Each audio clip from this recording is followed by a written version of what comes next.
ready to spill the tea, laugh out loud, and dive into the juiciest drama on the airwaves.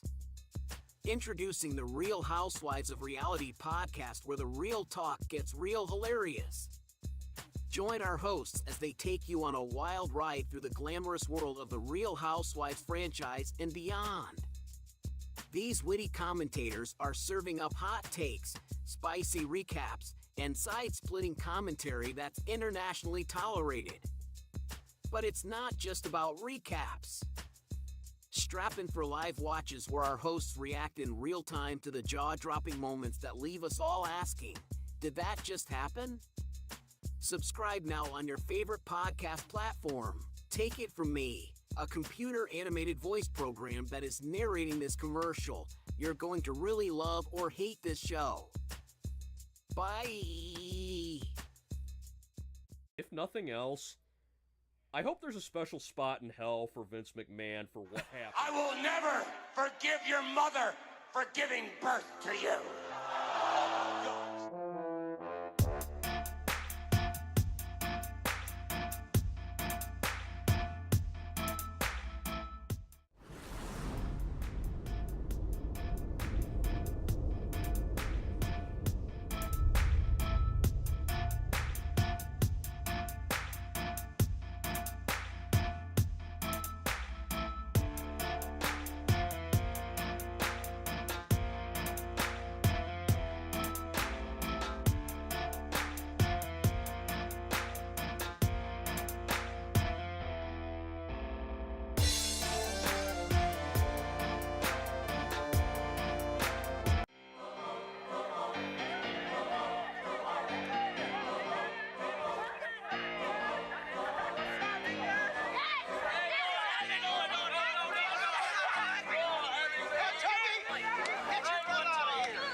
What kind of mayor calls a kid a fat ass? Come on, man. This is why we're here tonight. For real. This is why we all came together. Bro, I need you to realize what we're going through. Got testify and let me swear my wits out. Got a long way to go to make it, praying for a miracle. I've been grinding for all of my life just to find me again. Got testify and let me swear my wits out. Got a long way to go to make it, praying for a miracle. I've been grinding for all of my life just to find me again. Got testify and let me swear my wits out. Cheated against those who test my fake dumb. Feeling numb and I pick up a drug, and speaking of drugs, let me fill up your glasses. Watching the world spin, how long it lasts. Life ain't sex and it ain't weed.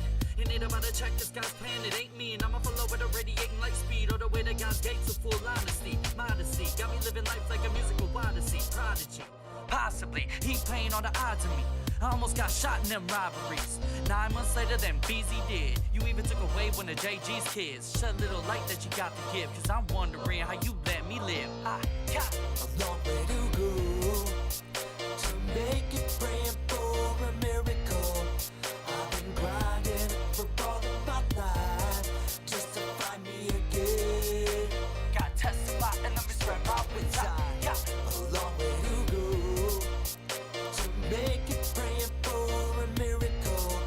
I've been grinding for all of my life just to find me again. Got testify and let me swear my wits out. Cinnamon saints look it up in the face some. Weaking the dawns and I'm speaking in tongues. And speaking in tongues, let me take off my glasses. Sipping on the bottom and the plan of molasses. Rocking the world and I could offer the axes. Practice a madness, judgment, imagine if you had a hand for help, but them cards you dealt. Said a man up and do it yourself. I took time with a rhyme and a dime itself. The design is felt like a Mona Lisa. Recently, decency was easily confused for weakness. He preaches to telekinesis, knees is weak when I speak up. Then astral projector right through your speakers. He is the man amongst men, but still I got a long way to go to make it, praying for a miracle. I've been grinding for all of my life just to find me again. Got testify and let me spread my wits out.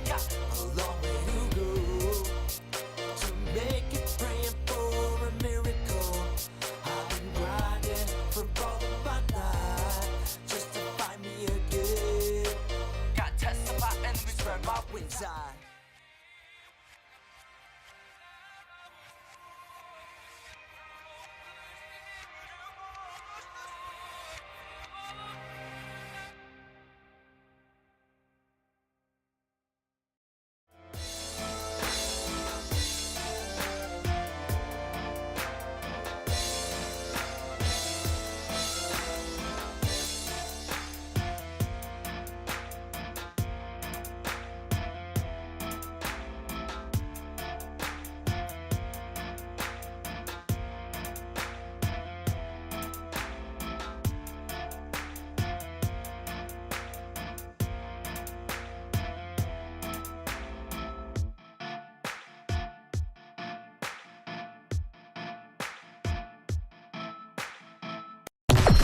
Chapter systems are offline. Number one. Ladies and gentlemen, here it is. No Outlet Live with your favorite hosts on the North Coast, Jeremy Tomesek and Jarrod Stover. The road to boredom ends here. No outlet, but I need to charge my phone. No Outlet Live. Welcome back to a whole nother episode of No Outlet Live. We have left Facebook. We're out of there. We said, Facebook, adios. We're out of this bitch. We don't need you no more.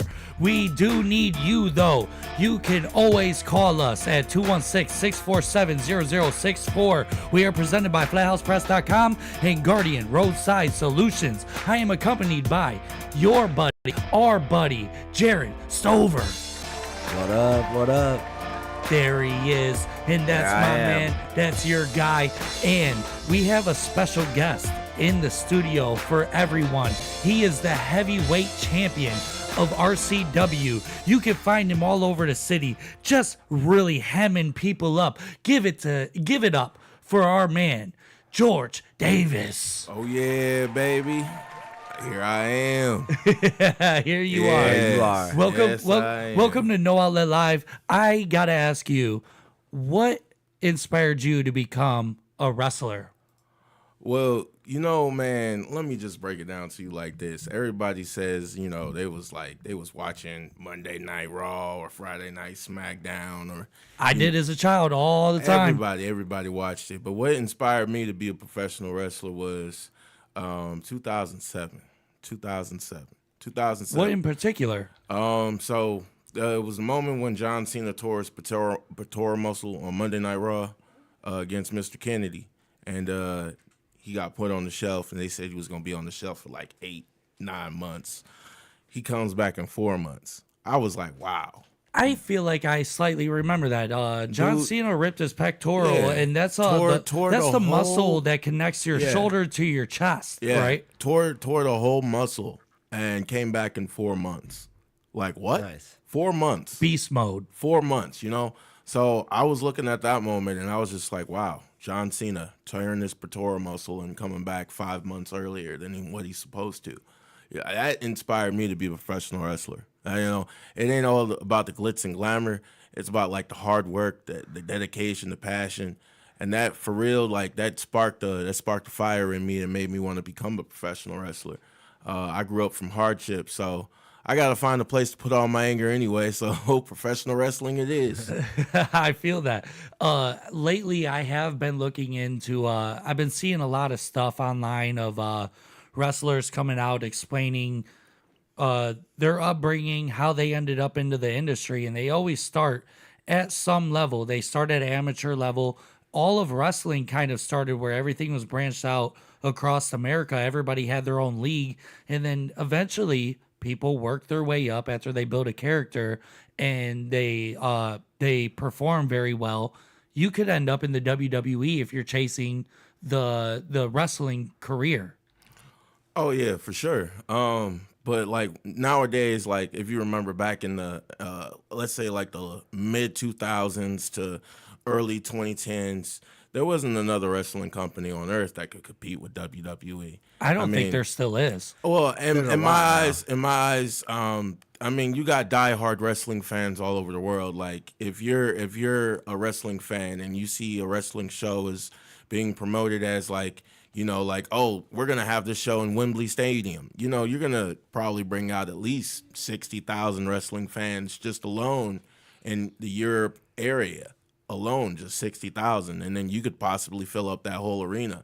Like All Elite Wrestling, they started they opened their doors in 2019, and they're drawing people, but they're not drawing like Raw and SmackDown draws. Like All Elite Wrestling is a very good wrestling promotion for wrestlers who aren't in WWE, because before WWE was the only thing that was you could only like live comfortably working for WWE. Well, it's kind of like how you see MMA and UFC now. There is no MMA fighter that's doing numbers like what they would in the UFC. Oh yeah. Pride is what I like to think of UFC not on drugs. Well, Pride fighters were allowed to be on drugs though. Oh yeah, but like they're not like it's not like, in my eyes, I don't think it's like overdone to the point to where like, they're just straight out there like massacring people with their knees. Even though like I saw a fight in Pride where I forgot what his name was. He did like a jumping knee to a guy's face and smashed his face in. Like his whole face. That was popular in Pride. His whole face smashed in, and I was like, Jesus. And, and you go to UFC and you see guys, getting their faces smashed in still. So, I mean, I think Pride is just, let's say they have better sportsmanship in Pride. Now, when it comes to wrestling, how do you feel about AEW seems to be the new big thing, like competing with WWE? I think it's good for business. I think it's really good for business. Like I said before, if you remember like the mid 2000s, early 2010s, kind of late 2010s, there wasn't a wrestling company here in America like WWE. They weren't going to other stadiums. Like if WWE was in your city, like you'd probably go buy a ticket if you're a wrestling fan, and you would go to the shows and you'd watch the show, and you'd probably buy another one if they came to your town again. But now that there's AEW, if WWE's not in your town, AEW might be. And so AEW is way more affordable because like WWE tickets are out of this world, expensive. Because of the simple fact that they were the only wrestling promotion that was running like nationally here in America. Right. That could actually travel and actually afford to rent, like take these stadiums out for like a show. Like, oh, we're gonna have Monday Night Raw here in Los Angeles. We're gonna have Monday Night Raw here in Denver, Colorado. Oh, we're gonna have Monday Night. You could take Monday Night Raw anywhere, it would probably sell out the arena. And All Elite Wrestling is a new company, and just like everything with something new, it has to last at least 10 years before people just accept it for what it is and they start buying tickets and showing up to the shows. Well, haven't fan favorites jumped from WWE to AEW because of the fact of that? Of course, they've jumped to AEW because there's more things for them to do in AEW. But the problem with that AEW's having is that they're bringing in too many people, and they're not putting enough people on TV, which is why they have like a gazillion shows, like AEW Dark Evolution, AEW Collision, AEW. Do they have their own station? Yeah, it's on TBS. It was on TNT, but now it's That's like the ridiculousness. All of Elite TBS. Wrestling is on like Dynamite is on TNT, and I believe the Friday and the Saturday shows are on TBS. Honestly, it's just way too many shows. Like honestly, It sounds like a lot. It is, because they have way too many wrestlers. Like they literally have to showcase 30 different wrestlers every single like different show. That's like a lot of storylines to write too. I feel like that'd be insane. It's gotta be gray hair inducing. Like I'd pull my hair out if I had to write that many stories for that many wrestlers and that many shows. That is a big part of like the whole wrestling thing. One of my favorite comedians, Tony Hinchcliffe, he spoke recently about how he was offered a job as on the writing team of WWF before it was WWE. And while he was offered that, he said that it was time consuming. that when you're on call at any given moment, and they could be changing storylines prior to the show airing, like right before they go on air. Yeah, I've heard so many horror stories of writers working for Vince McMahon in the 90s. Like let me just say this. You know how if you watch a movie and you see something that's like, okay, that didn't look like it was supposed to be in the movie. They should have cut that out, right? Well, Vince McMahon is the type of guy that he'll have a finished script and then he'll throw the whole script out. And they'll be they'll be like 10 minutes before the show and he'll be like, write me a new script. So like they have to come up with a new Monday Night Raw in 10 minutes. Yeah. So like when you watch the shows, like I want to say like there have been a couple of Monday Night Raws where like you've probably watched it and you're like, what the fuck am I watching? Like what is this? Like what am I watching? Like matches are like 5 minutes long and then there's a lot of botches. And botches, let me you know what botches are?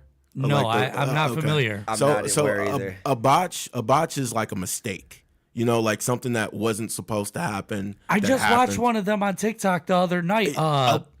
Yeah. So like botches happen a lot when producers have to rewrite a match in 5 minutes. And they tell the wrestlers like, hey, we have no idea who's going over, so just go out there and just do whatever it is that you do. You know? So they go out there, they do whatever it is that they do, and then like producers are just like, well shit, Vince threw out the script, so I don't even know what the fuck we're supposed to put down. Right. Have so and so win the match. But, you know, everyone's out there, they're already doing their stuff, and then all of a sudden before the match can even get like, I think Cody Rhodes was talking about this. He said something about it was like a 6-man tag. It was Friday Night SmackDown. Ted DiBiase messed up and got rolled up. No, he got kicked in the corner by Daniel Bryan, and Bryan pinned him 1, 2, 3. But that match was supposed to last like 3 commercial breaks. It was over in like 3 minutes.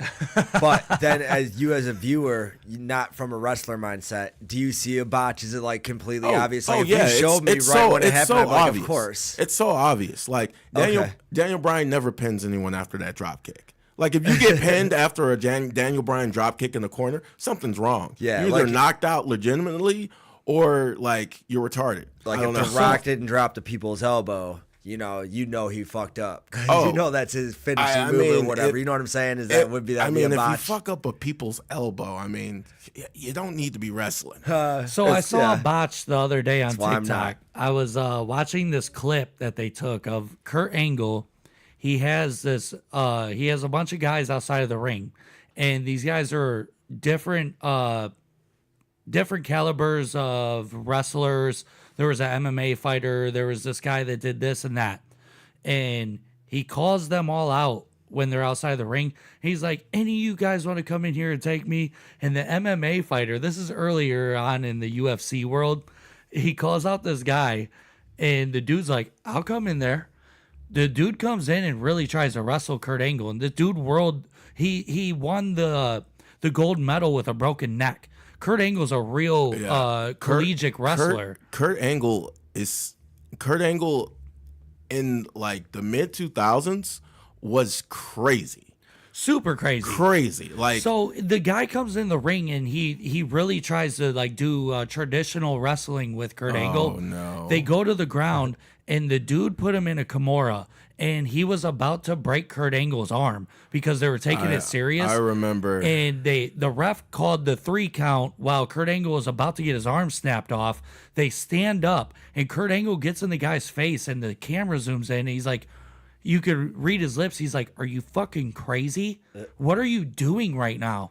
And he got really mad about it, and I think that's one of them botches where they didn't expect that to happen the way it did. You know, that's called going into business for yourself. I remember that because the guy's name was Daniel Puder. Yes, and it was. He was an MMA fighter who was trying to transition into wrestling, and he went in there with Kurt Angle because he was like, oh, yeah, I could take Kurt to the ground. I guess he wanted to show off his stuff, but like... He was holding his own against Kurt Angle, which is like a real wrestler. They're doing real wrestle. But like, you know, like Kurt's the senior wrestler. You know what I'm saying? Yeah. Like, it's like for Vince spent so much money promoting Kurt Angle to be like this badass. You know well, what I'm saying? to try to break his arm, you're trying to eat this dude's paycheck. If you're like Kurt's a main event player, right? So this is like these are like so in Vince's eyes, these are all assets. You know what I'm saying? Like if you own a business, right? If you like have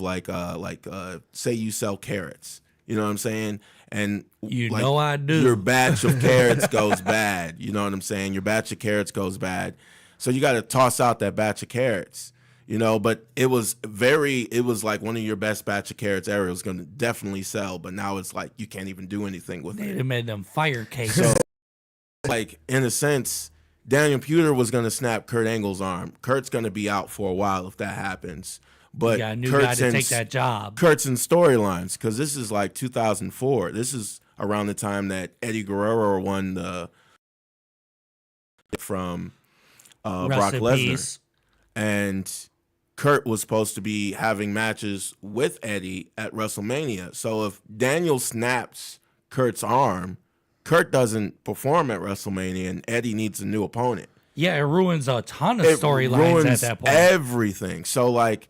Of course, Kurt's going to be pissed, you know, because like anybody who's like, if you get a match at WrestleMania, that's a big payday. It's the Super Bowl. Yeah, it's a Super Bowl. You know, like, you know, if you survive all the way up to WrestleMania, you probably, I'm guessing you get a bonus. Like if you don't get injured and you do every single show. Bonus. You get a huge an amazing check, you know. So like getting your arm snapped by a guy who's not even in the company yet would piss me off too. Yeah. Like who the hell did you bring into here, you know, to snap my arm? If I'm Kurt Angle, I'm like, are you fucking serious? I'm gonna do the same shit. But I feel like they were missing some script at that point, because why would Kurt Angle call in some like ballsy MMA fighter at that moment?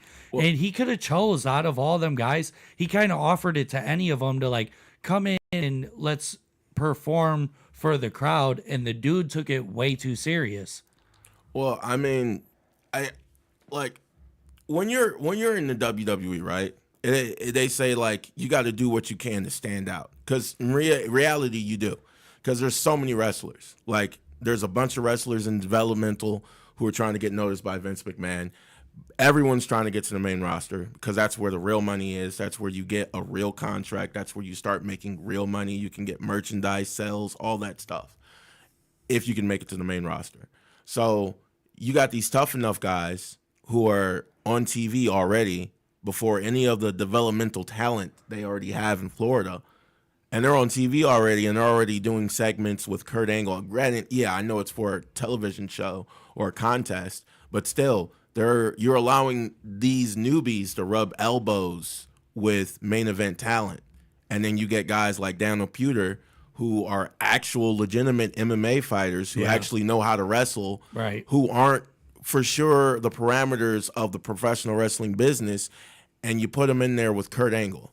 What do you think is going to happen? Yeah. Because Kurt's a world-class athlete, but Kurt's not out there trying to wring somebody's neck off for real, because his job is to entertain. And protect your opponent. Protect your opponent. So like Daniel, who's an actual MMA fighter, you put him in there with an actual wrestler like Kurt. Kurt probably touched him in a way to where he's like, oh, this is a real wrestling match. Let me go ahead and put him in a Kimura and snap his arm. That gold medal will do it, dude. You know, he won the medal with a broken freaking neck, which I might add, I heard a story. He had to take injections to the neck. Yeah. For like, I think they said like 6 weeks. Oh, for sure. Straight to the neck. Just and then so he did it a second time while he was in the WWE. He had a broken neck again and kept wrestling. I think he broke his neck in a match with Brock Lesnar. It was with Brock Lesnar. I think it was WrestleMania 19. Yep. And Brock Lesnar is known to be a ruffian. That guy will rough people up while you're in the ring. Brock was a nightmare when he came back in 2012. A straight nightmare. I didn't think he was going to come back, because if you remember WrestleMania 20, it was him and Goldberg. Yep. And the crowd was just like, fuck these guys. Fuck these guys. Because, like, news had gotten out that they were both leaving. Yeah. Like, Goldberg and Brock Lesnar were both leaving the WWE. So, like, you lose two very entertaining powerhouses. And that's when Brock came to the UFC, right? Oh, he left WWE and he went to the NFL, and then I think he ended up making the Vikings team, but then they cut him. He did that before the WWE. What, football? Yeah, he was a football player before that. He did football and he did wrestling. Yeah. And then I think while he was wrestling, WWE ended up like finding him, and then they like signed him to a contract, and he became a tag team with Shelton Benjamin, and like there was, that's quite literally the easiest way to get to WWE back in the 90s was to already be a wrestler and be a known wrestler. Like not even like a professional wrestler, like a Kurt Angle, like an Olympic gold medalist or a multi-time NCAA wrestling champion. Like that was the way that you got noticed by WWE. Yeah. Because like honestly, like if you can like really actually wrestle, when you put that on TV and you combine it with professional wrestling, it looks amazing. Because it's just like, oh, that looks like a real hold, because it is. But it's being manipulated in a way to where it's not hurting anybody. With a little showmanship. It's like sprinkling salt on it like a steak or something. It's like a little seasoning. Little seasoning right there. You know what I'm saying? So how'd you get your start in wrestling? Like, what was your first match? Like, was it? There used to be these kids when I grew up that run around with like fucking pillows and ladders and stuff around our neighborhood. I was that kid. Yeah, backyard wrestling at its finest. I started backyard wrestling. To be quite honest with you, I started in the backyard. Because I didn't know how to get to a school. Like my dad wasn't going to take me to a wrestling school because he saw wrestling and he was just like, oh, this is stupid. You're not going to make any money from this. I'm like, well, not at these early stages. But, if I get trained by somebody really good, I might be able to get there quicker. Fast track yourself. But you went the hard route. My dad didn't really he didn't believe that there was money in there. And then I showed him John Cena's paycheck for a year at WWE, and he lost his mind. He said, "What? He's getting $15 million to do that?" I'm like, "Yeah, that's wrestling school." So tell us a little bit about RCW. This is the company where you won the heavyweight world title. It's on your shoulder. Throw it on the other shoulder so that we could let our fans see the gleam on it. Oh yeah, catch that right lighting. Oh yeah. There you go. There we go. So RCW, I had to take a sabbatical from wrestling. I'm a United States Army veteran. Oh really? Yeah. I was in the military. I came back and I started off where I left off and basically backyard wrestling because I couldn't find a company that I could go to because all the schools require you to pay like $200. Really? Yeah, it's real expensive. Like, the school's good when you have to pay a lot of money and they have a lot of students, but I didn't want to spend that much money because I didn't have a car.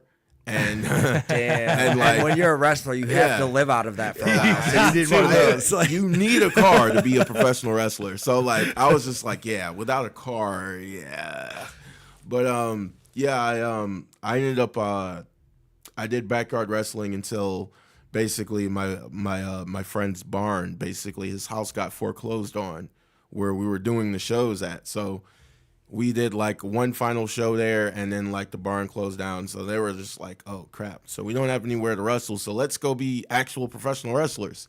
So they went out and they actually found somebody that was like, that had a company. Really crap company, actually. It was quite honestly just better than the barn that just shut down. Oh yeah, of course. It was way better than the barn. They had an actual ring, but like at the end of the day, like, like there was like 50% of the roster was like, wrestlers, and then there was like another 50% bums. Yeah, like straight bums. Like straight, oh my God. That's straight anything you do. It's always 50-50. I'm sorry. It's just it's just like when you get into a wrestling company, you got guys that play wrestle. You know what I'm saying? So they put on their gimmick, they go out there, they just do whatever they're supposed to do, and then they go home. They get their little check, they go on social media. They're hard in it. Yeah. They're there for the money. They're just there for the money, or they're just there for the accolades or the fame whatever it is, they're there for that. You know, what I'm there for is I'm there to win championships. You know, I'm in a group called The System. All right. Ooh, the system. Yes, right. The System. Terrence is my manager. He was. I just met him at the podcast I did with Redline Radio. We were on the Women's Health Summit, and I met you and your manager at that point, Terrence. And I really enjoyed your guys' company. I mean, we had a blast on that show. Oh, that was great show. You can you guys could also check that if you go to Women's Health Summit Facebook. Yeah, go to Redline Radio LLC, and then you can find that podcast, the last Women's Health Summit. Go check it out. You can see me say ridiculous shit for sure. Accountability. Accountability. Shout out to Jessica Steffes. Accountability. Okay, so you got this heavyweight championship, and you got the wrestling thing, but you had just mentioned you were in the military for a while, and also thank you for your service. Oh, no problem. But how long were you in, and what was your job with the military? I was in for almost about 2 years. Okay. I was a standard term. Yeah. Well, you know, there's a lot of messed up things in the military too. Yeah, I know it very well. I was a wheeled vehicle mechanic. I was a 91 Bravo. I was also I had a sergeant's job as a private. So that always happens like that. It seems. You know, they did something in AIT. They said 10% of the top graduating part of the class was going to get, you know, HOTL 8 specifications added onto their MOS, which is basically a sergeant's job. So I ended up graduating within the top 10%. So I'm literally doing the sergeant's job, and I had no idea that I was signing up for like the worst stay of my life. They sent me to South Korea. Now, mind you, they give you this paper, and they allow you to pick 3 spots on that paper, and you're able to put anywhere on there if you want to go. Did you put South Korea? No, I didn't. You know what I put? I put Hawaii. I put Hawaii, and then all 3 times. No. You know, if I had put Hawaii all 3 times, they probably would have sent me somewhere else. Yeah, right. You'd be going to North Korea. I probably would have got sent to like Russia or something. Your ass would have went to New Guinea. Here goes India. Try out some of their soups. Oh no! Oh no! Not the soups. Oh God. So you said South Korea, right? Yeah. So you didn't have like an enjoyable experience in South Korea, seeing like different culture and stuff like that? Here's the thing about South Korea. So there's this thing called Katusis, right? They're the South Korean army that, you know, we're kind of like a joint military type thing. You know, like the South Korean army and the American soldiers, you know. Yeah, we trained them up, and they do the same shit. And they're you know, they follow us to our jobs. They see us how we perform our jobs, you know, stuff like that. So they have this really sick and horrible thing they do to the American soldiers when they come over for the first time. So, tell me all about this. So I went. I'm at the motor pool because, you know, I'm just hanging out. We're at the motor pool. It's lunchtime, so we're all gonna go get lunch. Katusis come over to me and they're like, "Oh, since it's your first time here in Korea, we wanted to take you out to eat." So I'm like, "Okay, you know, try this. I figured raw squid." You know, like no. I told him, I said no raw seafood, nothing. Like, you know, take me somewhere where there's meat. You know what I'm saying? Like, I want some meat.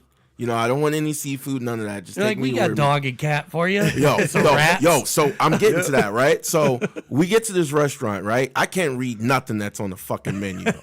Because it's fucking South Korean. So left to right. So I'm looking at these guys and I'm like, can you translate some of this shit into fucking English for me? So they don't fucking do shit that I ask. They fucking just order me food and they tell me to sit down and you're going to enjoy the meal. So the meal gets there, right? After waiting for, I don't know how long. It was like 45 minutes. Oh, man. Meal finally comes out. And it's like a dog broth. with an apple in its mouth. It's a broth. You know what I'm saying? It's like a broth. And it's got meat, you know, inside of it. You know, they gave me chopsticks.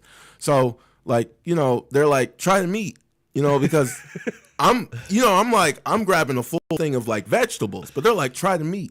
So I try the meat and I'm like, okay, the texture's kind of weird, but I've never had this before. What is it?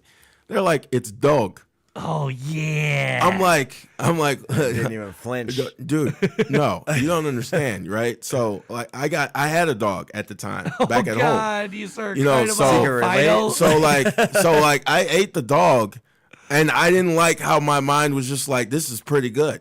Like I didn't accept that part of the like my meal. I couldn't sit there and be like, you know, I had dog and I liked it. Like I couldn't. You couldn't tell your dog that at least. No, of course not. Because if he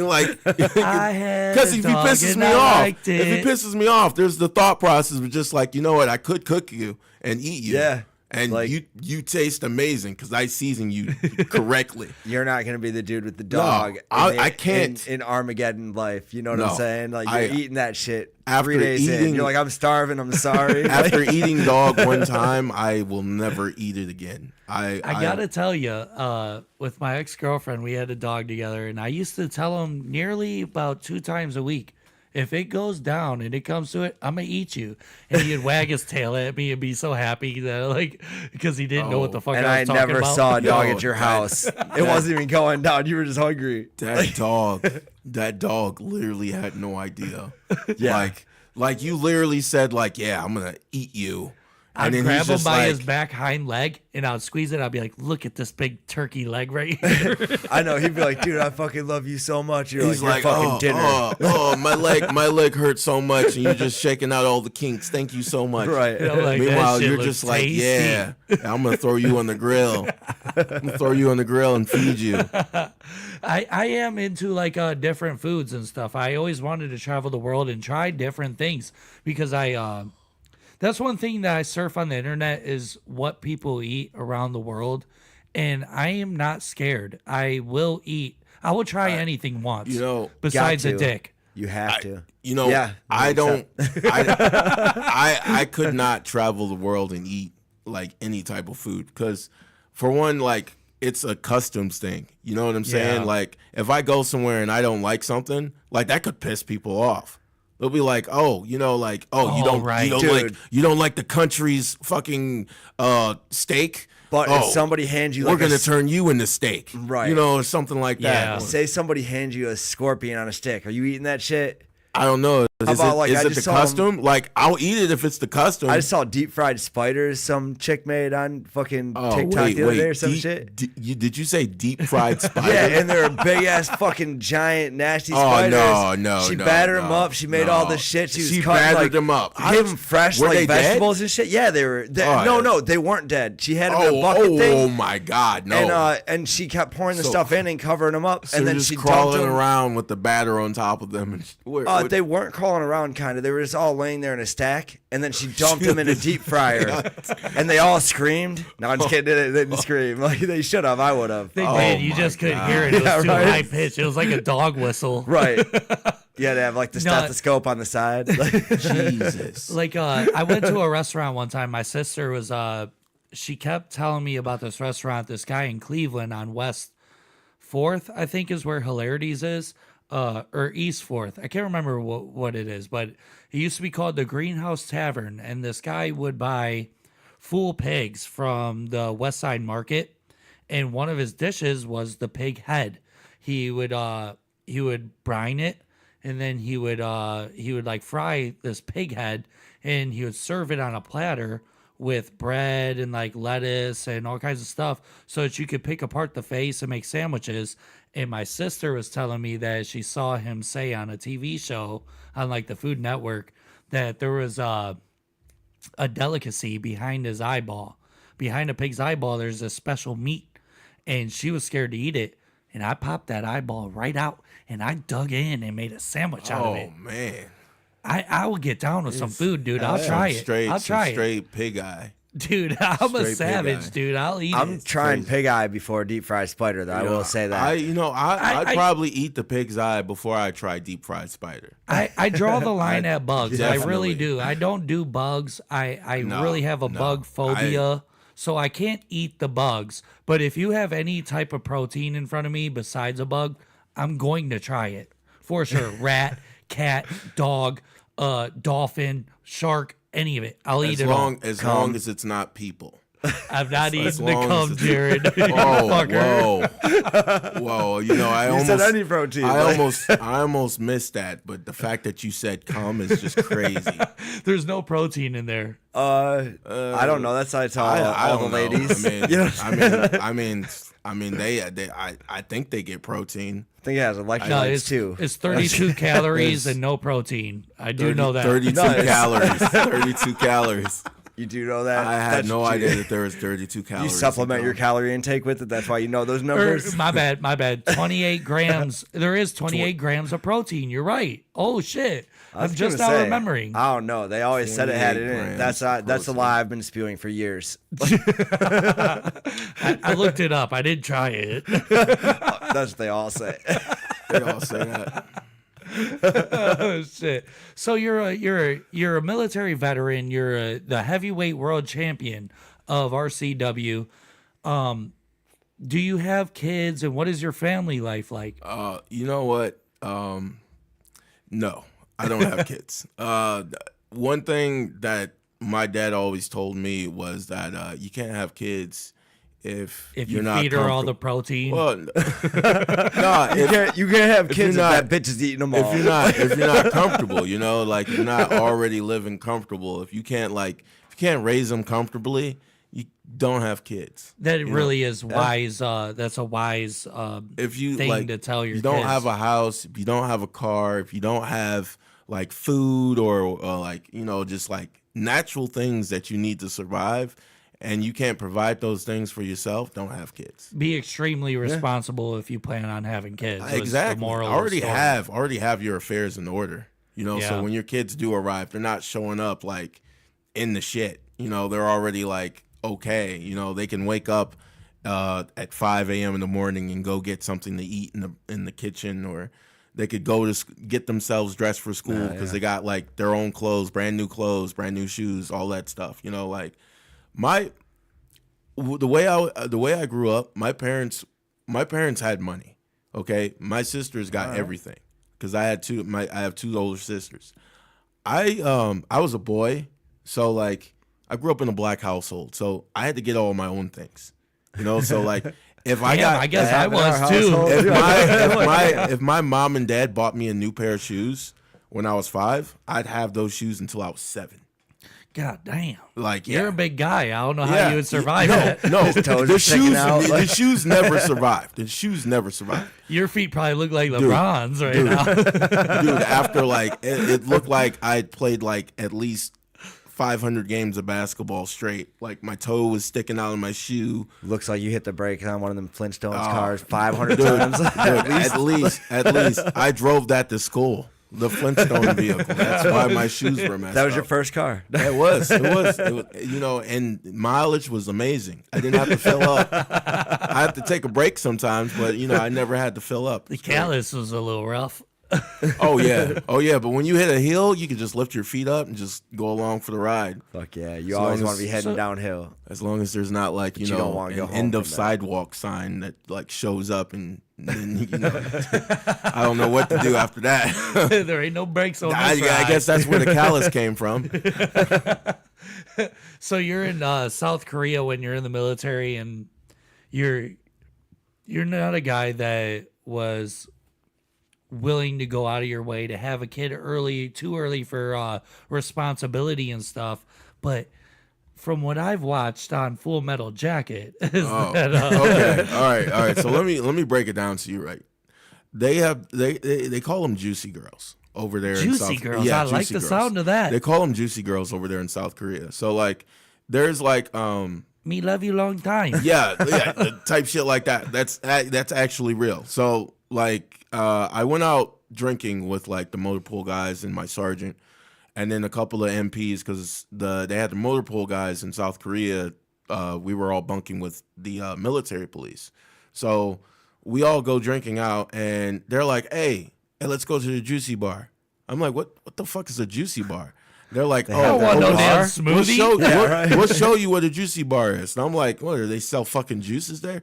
So they take me to this bar, right? So like, we walk in. There's nobody upstairs at all. It's empty. I'm like, this place looks fucking closed. They're like, no, go downstairs. So we go downstairs.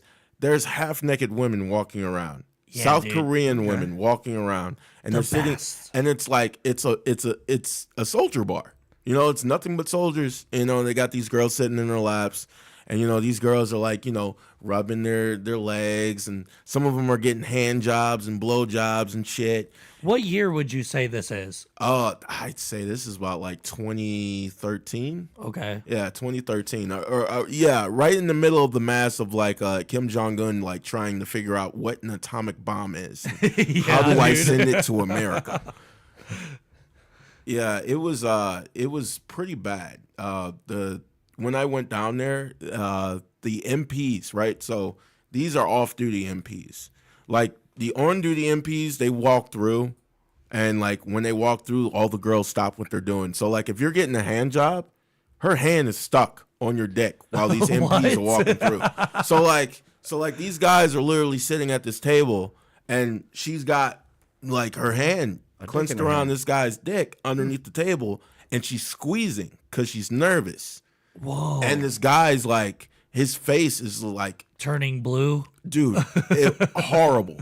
It was like watching, like, it was like, holy shit, that she's gonna tear his shit off. You're like, hey, bro, why you holding your breath? I'm like, bro, just take deep breaths, bro. Just take deep breaths. He's like, I can't. It was so bad, man. Like he literally left after that. He got up, like pulled his pants up or whatever, and fucking just walked out of there. Oh yeah, that's what my night's over too. Limping. You know, it was pretty bad. But they had like a pretty bad STDs going on over there, because like the soldiers would leave base, go to a hotel with these juicy girls, and just like, you know, fuck them.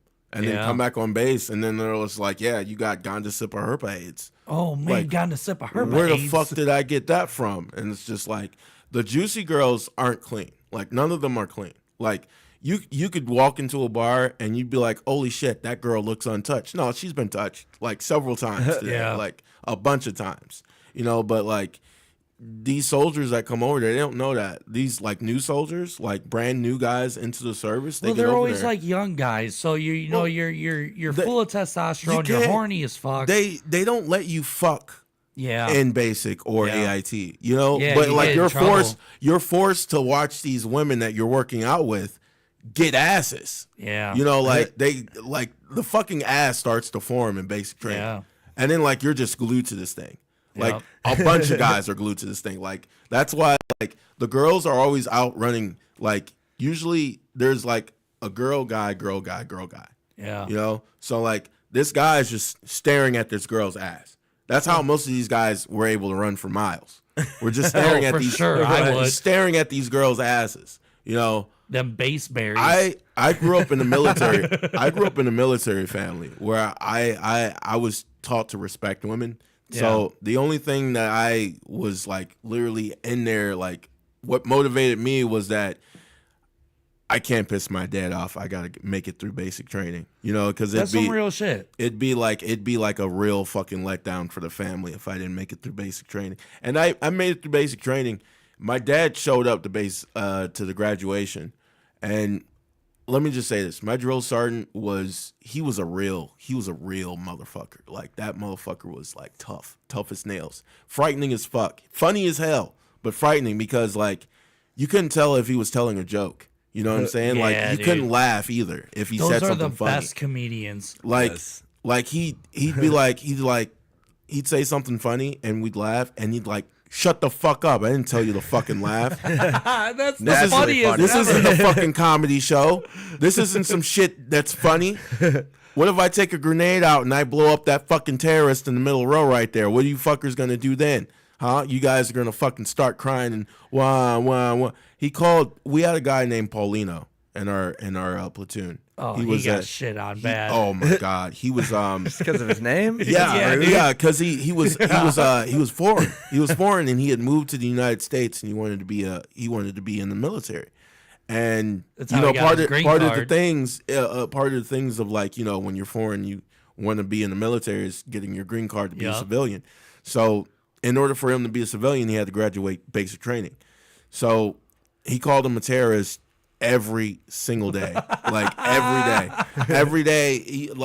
He showed up to formation one time, and he had his pistol. It wasn't loaded, but he had his pistol, and he said, "Privates, today one of you is gonna die." Whoa! And I was like, whoa. I was like, who pissed him off? Like you pointed at the terrorists immediately. Right. I'm like, I got my ACUs on, my hat's like folded perfectly. Like whoever pissed him off and he was like, Paulino, I'm waiting for you to fucking blow the fuck up. Where's the bomb, Paulino? He was fucking with us. He was fucking like it was funny to him, but like we couldn't laugh because like I'm looking at a gun and he's like, one of us is gonna die. I'm like, holy shit. Like, wow, one of us is getting capped at basic training. Like, whoa. Like, thank God it was just a suicide bomber. Yes. Holy shit. So like, like he'd fuck with us all the time like that. Like there's competitions in basic. So like all the platoons are going for streamers, and there's like 4 platoons for every company. So like our drill sergeant had gotten all the streamers before with his previous like platoon. So like when we came in there, he's just like, they stuck him with like 3 fat guys. What do you mean by like streamer? What is that? So like, all right. So like, you ever gone to summer camp before? Yeah. And you know how they'll do events and they'll have like teams, and then like whatever team has like the most like little like ribbons that you put on a stick, like streamers. Okay, so these are like the golden childs of the teams. Yeah, so like teams that got like the most like streamers or whatever, like the drill sergeant would get like an incentive, like the whole platoon would get an incentive. Yeah. So like we didn't win the streamer until like week 7 of like basic training. Okay. And like there was like multiple events. So like other teams have like 1, 2, or 3 streamers. We had none. So he would literally come to like morning formation and be like, privates, I literally drank a whole bottle of Ciroc and Sprite, and I still fucking hate all of your guts. And he would smoke us. Like we would get smoked. Like if he had a shitty morning, we're getting in the push up front lean rest position move within like the first 10 seconds of him seeing us. You running at 4 a.m. Oh, dude, like all the runs, miles. and it's even worse because like other platoons didn't really have like fat guys. They had like thick guys, but they didn't have like fat guys. Y'all had a private pile. We had 3. We had 3. We had 3 piles. We had 3 piles, and it was horrible because like he would make us run, and during like the first 3 weeks of basic training, they call that red phase, which is like the phase where they fuck you up beyond all all rights. That's like, to break you down. Like you can't move after they smoke you. You're doing at least like 200 push-ups a day. You're doing sit-ups. You're puking. You're doing more sit-ups. You're doing push-ups. Then you go to chow.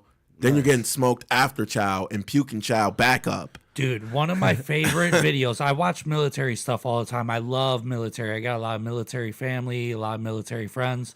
And I watched this documentary of people going into the Navy SEALs. And at the beginning, they were making these guys dive into a mud pit, and they had to roll in like a perfect unison square. And they were going through like this this maze of rolling around and lifting telephone poles. And this one guy, and the drill sergeant walks up and he says, "Did you just puke in my course?" And the guy's like, "Yes, I did. Yes, I did, drill sergeant." He's like, "Well, what are you going to do with it? You better put that in your pocket." And the guy scoops it up and starts stuffing it in his pocket. That will happen. That will happen. Jesus. Like I'm not sure if I said this at the women's, like the podcast at the last one that we were on, Jeremy, but there was a guy in basic training. So we did policing. They have this thing called reception when you get to basic training. It's like a week long. Depends on how long, like the other platoons are inside, your company that you're assigned to, but you're usually in there for like basically a week or 5 days, depending on, how long the other training is going on for. But they used to make us police the the barracks, the grounds around the barracks, and this guy found this tampon on the ground, and it was a guy shit. found it, right? So he picks it up, and it's unused. It's never been opened. It's just on the ground. Well, not until that moment. Right. So he picks it up, right? He picks it up and takes it to the drill sergeant. He says, "Drill sergeant, I found this tampon on the ground. It's unused. I believe a female may have dropped it." Drill sergeant turns around and looks at him, and he says, "Private, why do you have a tampon in your hand?" And he literally, like, you know, he tried to state his case again, but he didn't get a chance. He says, "Private, I'm under the sneaky suspension that's your tampon." So He said that. the guy, you better insert it right now, Private. so the guy's looking around, and you know, he's like, "No way, this is happening to me right now." So the drill sergeant says, "Hey, this is what I want you to do. I want you to put that tampon in your pocket, and from now on, your name is Private Tampon." and I will kid you not, he got called Private Tampon his entire stay throughout basic training. And he's probably one of the most baddest dudes in the Army right now. Like, you know, fucking Private Sergeant Tampon. Sergeant Tampon. Sergeant Tampon reporting for duty. So, let me ask you this. How does your military life, and you were wrestling beforehand, you've always had an interest in this, but how did your military life transition into your wrestling career now? So that's quite easily. So like I've been doing like study on like post-traumatic stress disorder, because like that's a huge thing that's like really like, you know, hitting veterans really hard. I lost PTSD. a friend to it, and I like to think of like actually ways, two friends. I lost two friends to PTSD. Sorry about that, brother. But I've been doing studies, and PTSD for me, I've learned that you need to have a hobby, something that's like physical. You know, you can't like read a book and or battle. an outlet. You could have an outlet. Yeah. Hey. We have PTSD because we have no outlet. You see the sign, bitches. No outlet live, baby.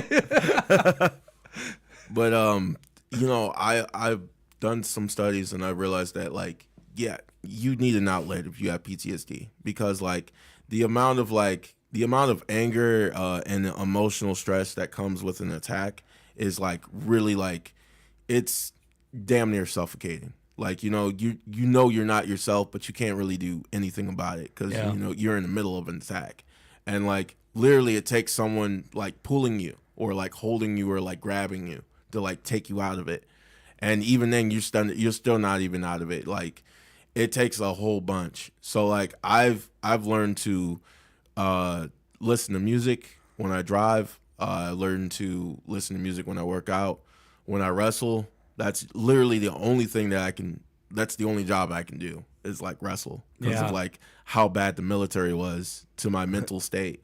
Like, I tried to get a job at a grocery store, and I literally almost like speared one of the senior employees there. Like, he wasn't close you are to death. He wasn't even the manager, and he's like, "Get to work," and like literally like it just snapped in my head, and Goldberg almost came out. I almost like speared that old man in half. Like, it got so bad to the point to where I had to go to my boss, and I told her, I said, "If you don't want this old man leaving in the hospital, you know, in an ambulance, I'm gonna go ahead and I'm gonna get off work now."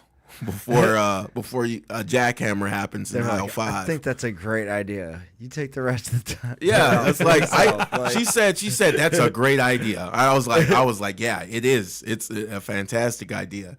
And you know, I couldn't work regular jobs, you know, like, cuz like regular people have their own problems, but like I'm dealing with so much more, and I try not to like put that on the surface when I go to work. Like, if I'm pissed off, you'll never know I'm pissed off. Yeah. Unless like you do something that indirectly pisses me off, and now you know I'm pissed. Yeah. And, you know, I was working at a cold storage, and there was a guy.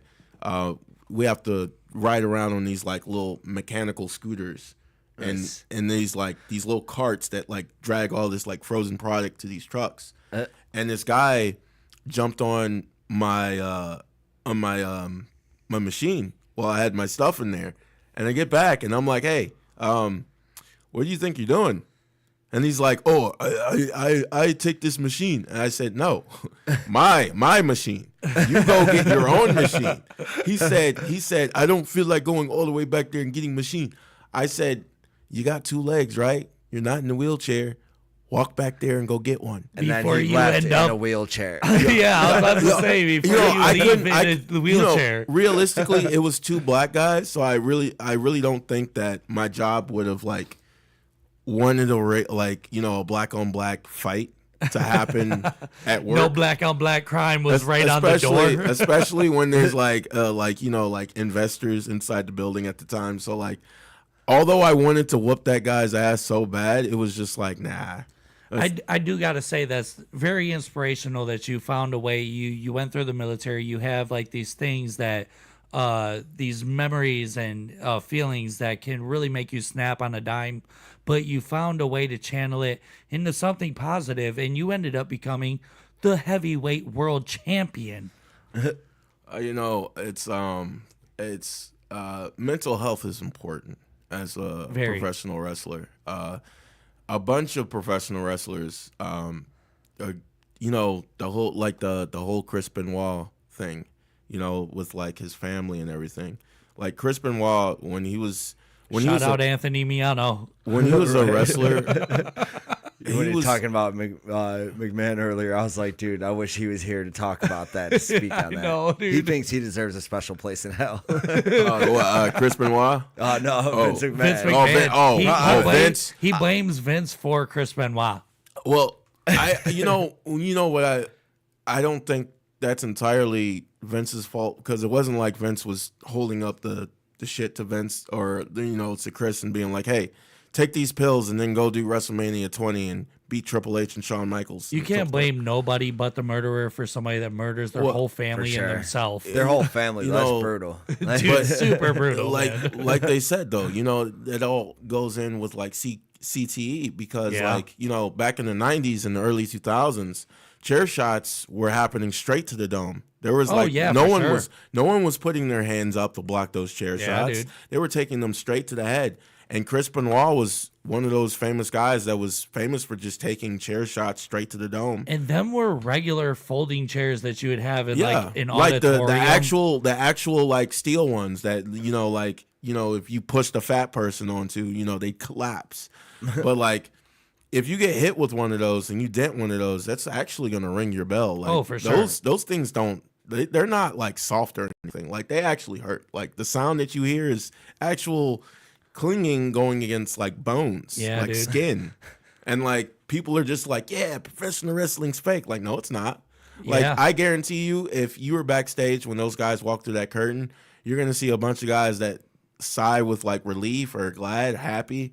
Like, there's so many things that can go wrong in a wrestling match. Like, guys are sweating. So, like, you perform a suplex, guy slips out of your hand, he falls on his neck, he's dead. And then, like, imagine that happens in WWE. That's on live TV. And they've already had someone die live on WWE TV before. Owen Hart. Oh, I was going to say, dude, I watched that live. I watched that live, and that was so sad. Over the Limit, 1999. Yep. He fell from the ceiling. Yeah, he was going to rappel. He was ziplining in. He was going to zip line, and the zip line, like, it snapped. Yep. And he fell. I think it was like 120 feet. Dude, right when he hit the ring post, the whole screen blacked out. Yeah. And then they came back like a half hour later, which like they shut shouldn't down have done. They shouldn't have done it. They should not have gone back on the air after that happened. Like, honestly, Bret Hart, I heard an interview with Bret, and he was literally talking about the fact that Over the Limit, or I think it was Over the Edge or Over the Limit, but one of those pay-per-views. But he literally said, like, it was blasphemy that it literally came back on the air after he had literally fallen that far. Yep. And I think he died on impact. He did. There was no pulse when they went to go check it. Like, he was dead. Yeah. And like, there was a crowd in that building. That was actually sold out crowd too. That was actually here in Cleveland, I think, when that happened. Over the Limit, 1999, or Over the Edge. I have to look into that. I think that was here in Cleveland, or I'm not sure. I think it was somewhere, but I remember. I'm sure it was somewhere. Yeah, well, yeah, but like it may not have been Cleveland, but like I know they had it. I know they had a show. Happen. I know that. I know they had a show out here.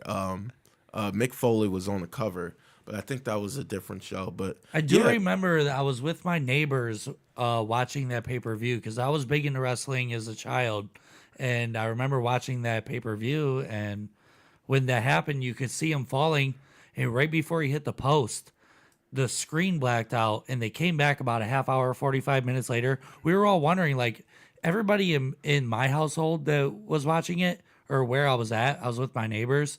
They were all bitching like, yo, we paid like $60 for this pay-per-view. Oh, man. And then we came back and realized that Owen Hart had died. Yeah. And then the fact that they like continued to like the pay-per-view, like as a wrestler, that's gotta feel like the absolute like the worst feeling in the world. No, I think he would have wanted it. The show goes on. Well, yeah, but like, you know, and like, you know, in respect, you know what I'm saying? Like, I don't know, like, hats off to all those guys that finished that show, that did that show and finished it off, like, because, like, after seeing, like, one of your own die live on TV and then having to go out there, like, 40 minutes later and then perform a match in front of a crowd that just saw someone die, that's got to be, that literally, like, that takes a lot. Well, to break away from all the depressing stuff, if anybody wants to see George Davis kill somebody himself in the ring, where can we find you? Maybe not kill, but like, you know, definitely suplex and maybe put in a crossface, but definitely not kill. Where can we find you online, and what do you have any shows or anything that you got coming up that you want to plug? Oh yeah, so I have a show coming up. RCW presents A Grave Affair. It's a tribute show for one of the wrestlers that RCW lost during the COVID era, Brian Yeti. We're doing a Yeti Memorial Battle Royale for the RCW, the vacant RCW Global Television Championship, a belt that I used to hold, but they took from me because they told me I couldn't have two belts in the company. Damn. So they forced me to pick a belt. You can't be undisputed? No, they didn't want me to be undisputed. You know, and I felt like I deserved to be undisputed. You do. I literally have not lost a match at all in 2020. I'm undefeated in 2023. Oh, man. No one's been able to pin me or beat me at all. Like undefeated I'm undefeated. Champ. So, yeah, that's one of the matches on the card. I'm also. Where can we find that in? You can go on to RCW Wrestling on YouTube. Type in RCW Global or RCW Spotlight to get all of your A Grave Affair needs and understandings of what the matches are. I'm going to be in a steel cage match against Marcus Knight. For this World Heavyweight Championship. Holy shit, a steel cage match. Yeah. Marcus happens to be my my mentor. Marcus trained me. Yeah, so it's going to be a student versus teacher, but I'm pretty sure I'm pretty sure I'm the teacher now. The student, the grasshopper has become the master. Oh yeah. I've surpassed Marcus Knight, and Marcus is going to find that out next Saturday. October 28th inside Steel Cage. Akron Turner Club, Tallmadge, Ohio. All right.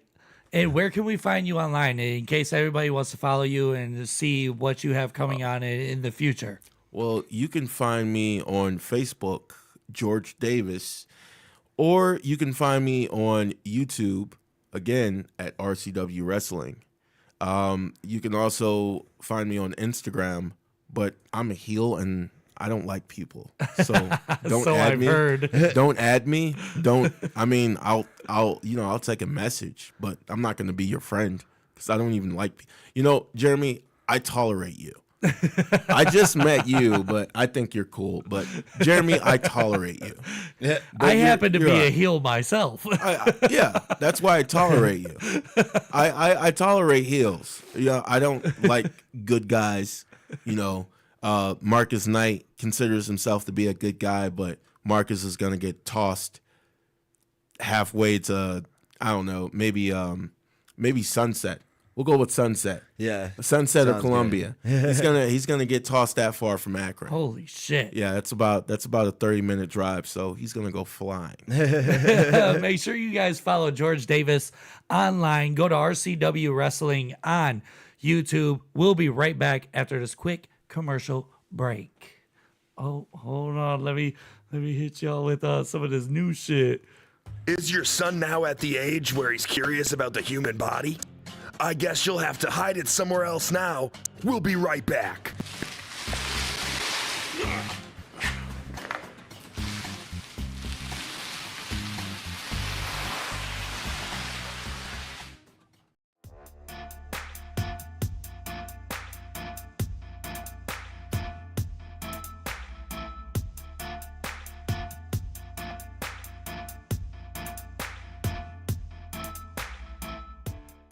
Guardian Roadside Solutions is ready to help with your roadside emergencies serving the greater Cleveland area. They have the knowledge and experience to get you back on the move quickly with staff available 24/7 to help with flat tires, tire damage, changes, fuel delivery, vehicle lockouts, dead battery, or new battery installs. If you find yourself or someone you know in this situation, call a Guardian at 440-833-6000.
Are you looking for a place to have custom t-shirts made for your business? Well, we have the place for you. Flathouse Press works with 100% eco-friendly material for all of you conscious folks. They can also put out orders in a fraction of the time large-scale competitors can. They are a fun, locally grown Cleveland original company. Go to flathousepress.com and check out the variety of party toys, headbands, and clothing in their catalog. What's up? Jay Remy here, host of No Outlet Live. Are you considering or curious about how you could start your own podcast? Join Anchor. Anchor has everything you need to make a podcast for free. Monetize your podcast, one-click distribution, record from anywhere on the app, and they have unlimited free hosting. Download Anchor on the App Store or Google Play. Anchor, podcasting made easy.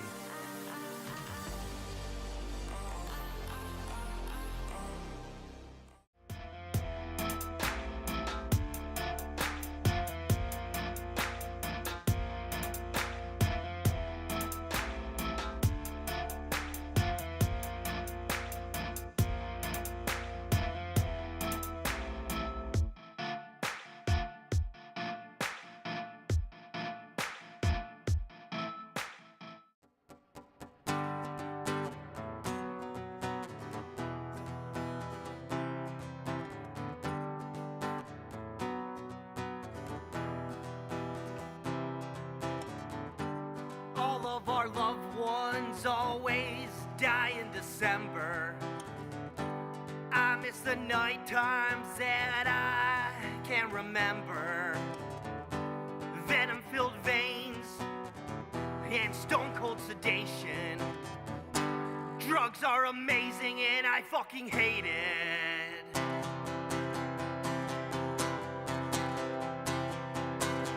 Kick the dirt off from your heels, darling. There's hell inside of these eyes. Let's lose ourselves around the cold rings of Saturn tonight. Fade away deep down into the depths. I wanna be swept out to sea.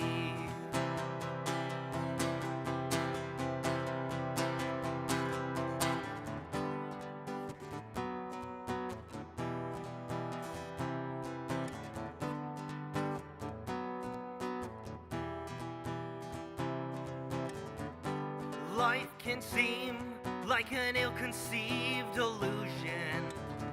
There's no solution for some sicknesses. My soul turns to stone and I sink into the abyss. Chasing pipe dreams has its drawbacks. And without you, the world would be a much worse place. And without you, this world would be a much worse place. And without you, this world would be a much worse place. Without you, this world would be a much worse place. Without you.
Oh, sorry.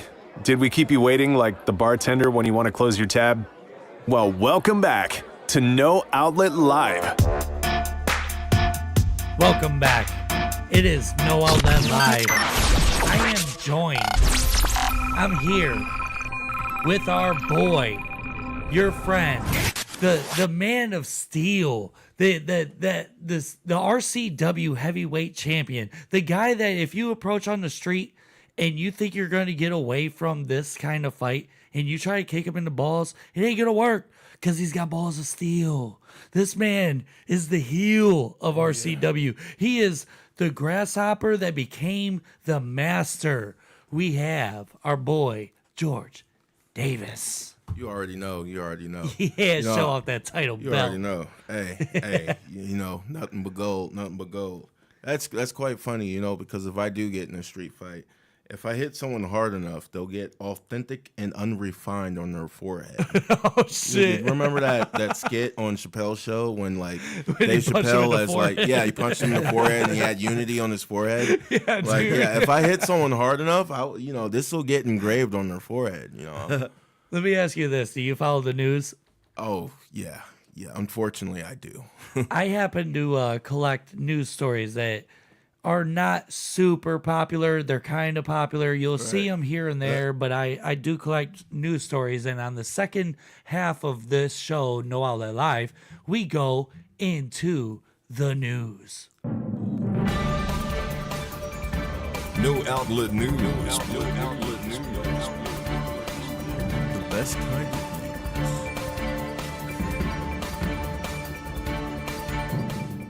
So today we're going to start with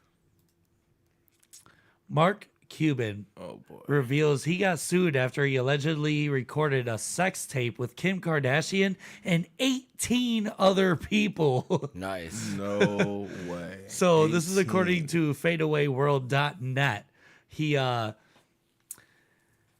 The billionaire entrepreneur and star of Shark Tank recently found himself at the center of a humorous and speculative internet buzz during an interaction with BuzzFeed. Cuban responded with a bold fan tweet, sparking rumors of an alleged sex tape involving the reality TV star Kim Kardashian and himself. His response was a delightful blend of humor and wit. He playfully informed the tweet's author that they might be a little late to the party as the rumors about a sex tape involving him and Kim Kardashian, along with 18 other individuals, were already in circulation. He went on to jest that they'd have to embark on their own quest to uncover the alleged tape. Now, before the show, we spoke a little bit about Mark Cuban. Oh, boy. And how you feel about it. Tell us a little bit about your idea on Mark Cuban. Mark Cuban. Wait, first of all, 18 other people? That's what I was thinking, too. And Kim Kardashian? There's no names, though? There's no names. They were able to name Kim Kardashian, but, the other 18 people, it's a mystery. The other 18 were, Bob and John from around the corner? What if the other 18 were, the Dallas Mavericks? Right. And it was just, Mark Cuban and the Dallas Mavericks and Kim Kardashian sex tape. He done hit the whole roster, plus Kim Kardashian. She likes basketball players. She likes basketball players. It didn't specify if it was 18 dudes or 18 chicks. It does say 18 other people. It's 18 other people, gender unspecified, just people. We don't know. Could be trans. Let's Who see. knows? I think Around this might Mark be it. Cuban's throat. Oh, Mark Cuban no, that was not me. Oh, wait, maybe it was. Oh, because you know what? When I like to tweet saying, I'm envisioning my hands tightening around Mark Cuban's throat, that is me just saying, you. Oh, shit. I hate when guys ask me, what's the number one thing on your bucket list? And I have to be all cute and say something like cross-country road trip, when it really is to have Mark Cuban punch me in the face. You know, I hear that a lot. It's just one of those things. That's something you hear a lot. Just like for me to spit on them, choke them, You're a punch boxer them. now. People just want to get punched in the face by no, people with money. Not gonna happen. Okay, George shout out Davis Mark Cuban. might be the one to Big punch dick him in the energy. face. I'd like to punch. My pitch on Shark Tank I would like be, punching people. Mark Cuban, will you kiss me on the lips? I want to hear that pitch. I'm not going to say yes, but I definitely want to hear that pitch. Come I on. want Mark Cuban as my baby daddy. Oh, boy. hold on. Maybe they are leading up to it. I'm wondering if this even brings it up. I would bust it open for him without him even asking. Fell in love with him on Shark Tank. Also got in love with his bank account. Seriously, it's just about my bank account. You know better. If all you like about me is my bank account, nah. I want Mark Cuban to spit on me. He's so fucking bad, bro. There's a theme happening here that I don't know if He's I a like or baddie. not. But once again, make me an offer. Oh, Mark shit. Cuban is my celebrity crush. Like being a billionaire and using your wealth to help others, zaddy energy, big time. Well, Oh, thank you. zaddy. That is my mission in life.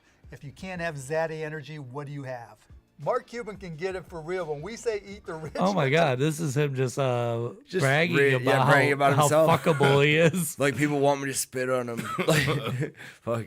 But I will say there are allegations from 2012 that I'm reading here. Oh yeah, what is that? About the Kim Kardashian and Mark Cuban thing. So it's real? This dude Gino Romano made allegations involving Mark Cuban and the Kardashian sisters. Like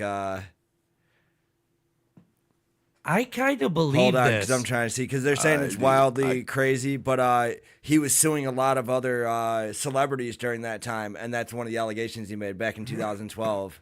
So he was suing these people because they were outing him on recording their sex escapades? No, he was suing, hold on, because it does say it somewhere, why he was suing them. For all kinds of things. I could believe it because a lot of these He was just celebrities, they going do after- fuck people because of their bankroll. Yeah, he was just going after them because probably they had money, and he was like trying to make allegations, say things that, like to try to get money from them. That's crazy. But it says he alleged that he overheard Cuban making an offer not to release Lamar Odom from the Mavericks roster if Khloe and Kim Kardashian would agree to create a sex tape with him. Whoa, that's blackmail into creating a sex tape. Yeah. That's super blackmail. Holy crap. So like in order to save his job, he's just like, yeah, I want your wife and her sister. Yeah. In my office. Like, we gotta keep Odom in my here, office. You know what I'm saying? Like hey, and you're gonna videotape it, Lamar. Like, make him hold the camera. No, it's like he's got to hold. Like, no. They roll him in on the stretcher while he's in the coma or whatever.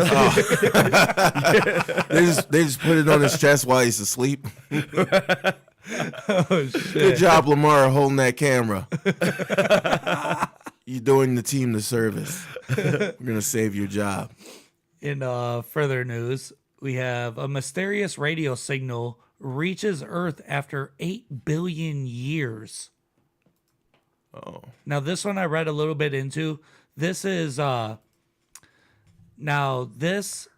story about a radio signal. It's not technically actually radio. The way that we think about terrestrial radio, it's not like Howard Stern was broadcasting from 8 billion years ago.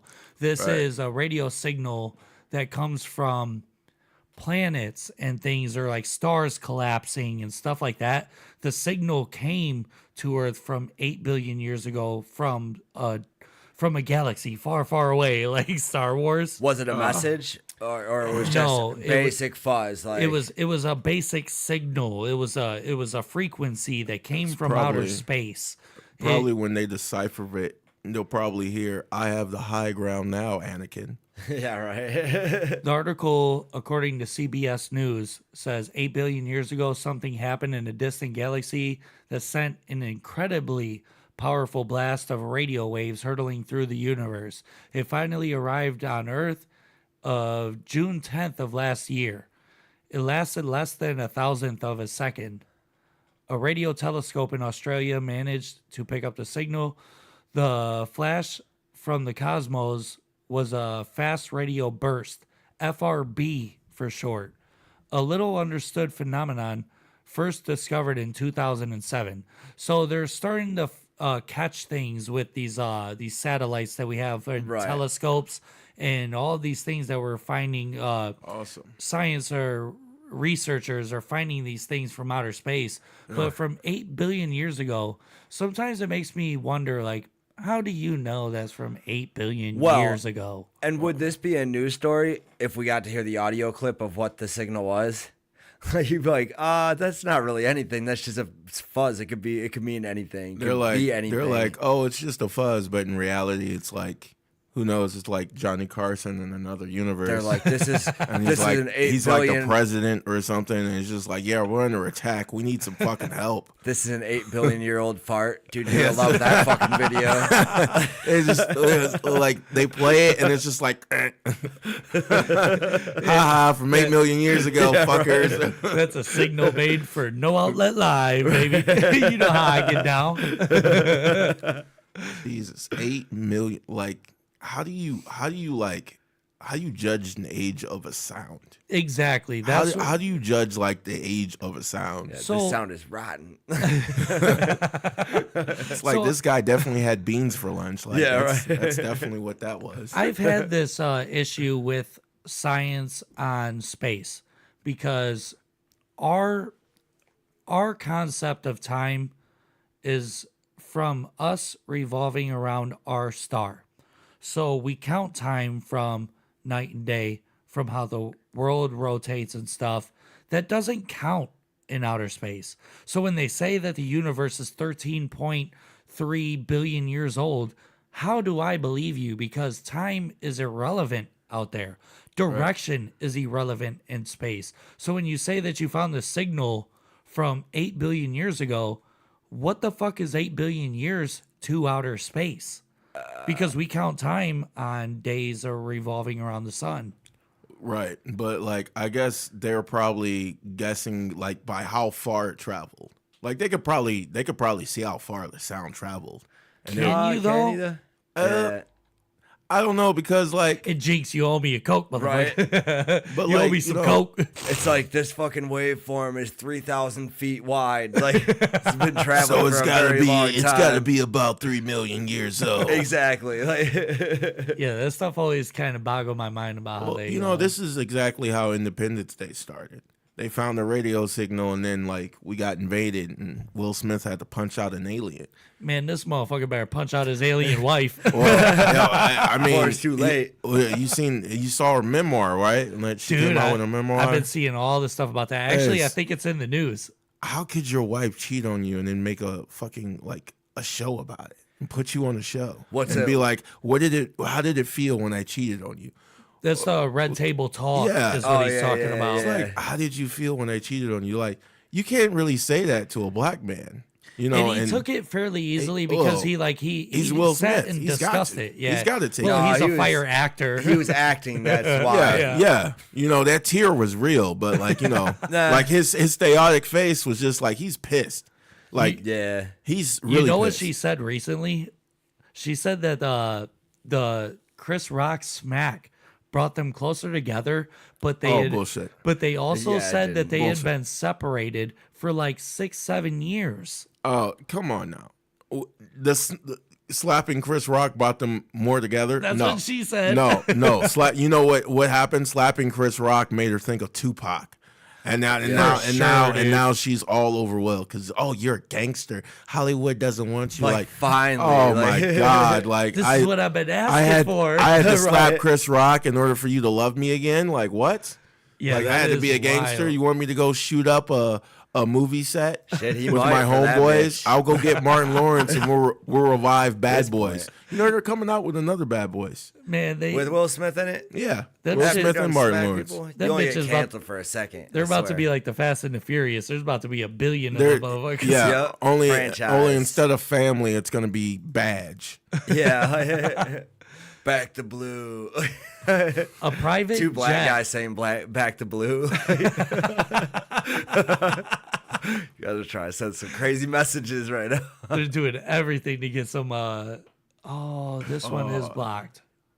Damn. All right, we're Asking gonna for skip that money. one. Well, I'll read the headline. I did read this news story on my phone when I found it earlier. Wait, Detroit? A private jet You know it was Detroit. Oh man. containing 800 keys of coke in Metro Detroit ties emerge in international drug caper. So they've been investigating. They found this private jet that had 800 kilos on it, and they found out that there's big ties, just like in the past in the 90s and the 80s. They knew that the government was tied into drug corruption in Detroit. Oh yeah, of And course. They still are. The government's still tied is. into drug trafficking throughout the world. But it happens in Detroit There's a specifically for some reason. There's a clip on YouTube. It's like an old movie where like a guy's on trial and then they sentence him to Detroit. Well, that's one of the things that what is the movie with Eddie Murphy? He's an undercover detective. Oh, Beverly Hills Cop. Beverly Hills Cop. That's about the corrupt Detroit police scene. And it was based on their real mayor because he was a corrupt official. He was so corrupt. That was into the drug trade. And he was a drug user also. Oh, yeah. Heavy drug user. Heavy drug user. I mean, he was a crackhead, I think. The ties were deep in the mayor's office.